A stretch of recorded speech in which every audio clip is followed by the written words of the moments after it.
Now, look at the litter that was left here. The 3 writing awards are a little bit tough for non-writers to understand. So, to present them, we've asked an ink-stained wretch who has written in all 3 of the categories. She also finds time to be a politician, a playwright, and pretty, too. One of America's distinguished women, Clare Boothe Luce.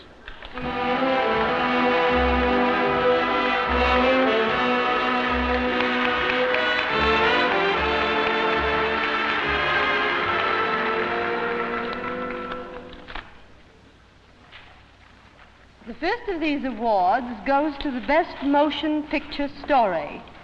No detours via magazine, publishing house, or theater. The nominees are Bullfighter and the Lady, Republic, story by Boothe and Ray Nazaro. The Frogmen, 20th Century Fox, story by Oscar Millard. Here Comes the Groom, Paramount, story by Robert Riskin and Liam O'Brien. 7 Days to Noon, Bolting Brothers, Mayor Kingsley's distinguished films, British. Story of Paul Dehn and James Bernard and Teresa. Metro-Goldwyn-Mayer, a story by Alfred Hayes and Stuart Stern. The fateful envelope, Mr. Price. The winners are Paul Dehn and James Bernard for 7 Days to the Moon. The award for 7 Days to Noon is going to be accepted by Mr. Barry Jones, who, if you remember, played the role of the mad scientist in the film. For Paul Dehn and James Bernard, this is a first nomination. Mr. Barry Jones is on stage.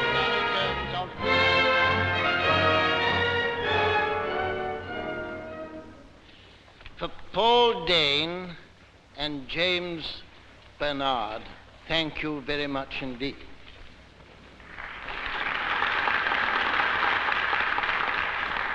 Barry Jones accepted the award. Don't lose a script. No, you try to. The next category is for the best screenplay developed from some outside source. 2 of these began as novels, the other 3 as plays. The nominees are The African Queen, Horizon Enterprises, Inc. United Artists screenplays by James Agee and John Huston. Is that Huston? It is Huston, Houston. Detective story, Paramount screenplay by Philip Jordan and Robert Weiler. La Ronde, Sacha Jourdain production, Commercial Pictures, French, screenplay by Jacques Natanson and Max Ophuls. A Place in the Sun, Paramount, screenplay by Michael Wilson and Harry Brown, and A Streetcar Named Desire, Charles Feldman Group Productions, Warner Brothers, screenplay by Tennessee Williams. The envelope, Mr. Waterhouse. The winners are Michael Wilson and Harry Brown, A Place in the Sun.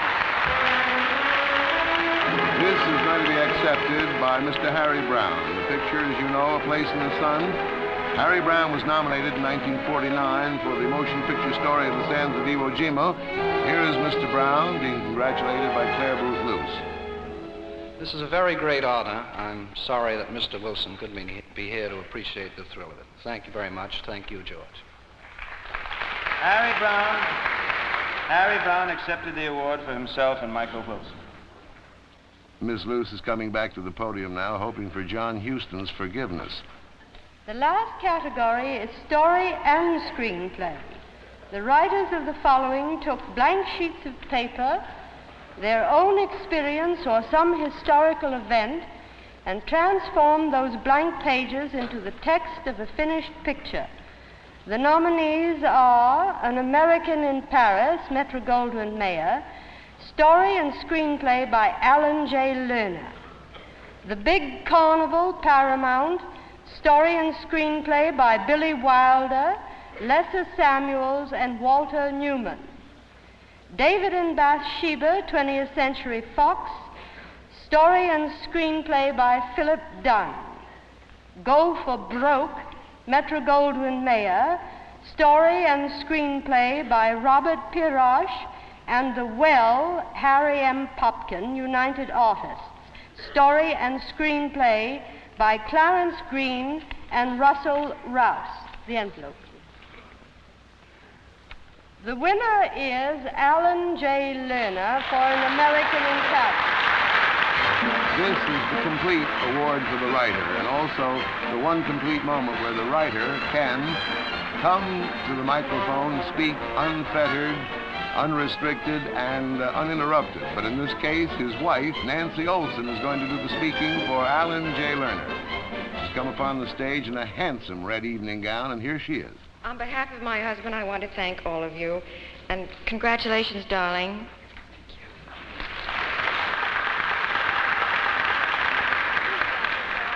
Nancy Olson accepted the award, and thank you very, very much.